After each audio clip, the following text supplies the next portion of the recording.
નમસ્કાર દર્શક મિત્રો, હું છું રૂપલ લુણેચિયા. સંપૂર્ણ ન્યૂઝમાં આપનું સ્વાગત છે. અંબાજી પંથકમાં ઉનાળાની શરૂઆત સાથે જ ગરમીનો પ્રકોપ વધતો જોવા મળી રહ્યો છે. અંબાજીના માર્ગો પર બપોરના સમયે ભારે તાપને કારણે જાણે રોડમાંથી વરાળ નીકળતી હોય તેવી સ્થિતિ જોવા મળી રહી છે.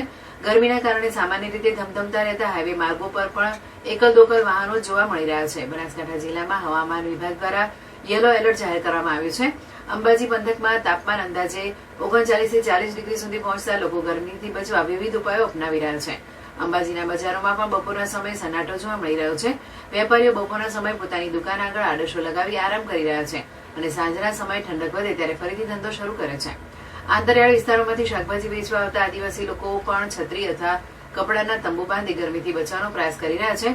બીજી તરફ મજૂર વર્ગ ઠંડા પીણા અને જ્યુસનો સહારો લઈ ગરમીમાંથી રાહત મેળવવાનો પ્રયાસ કરી રહ્યા છે.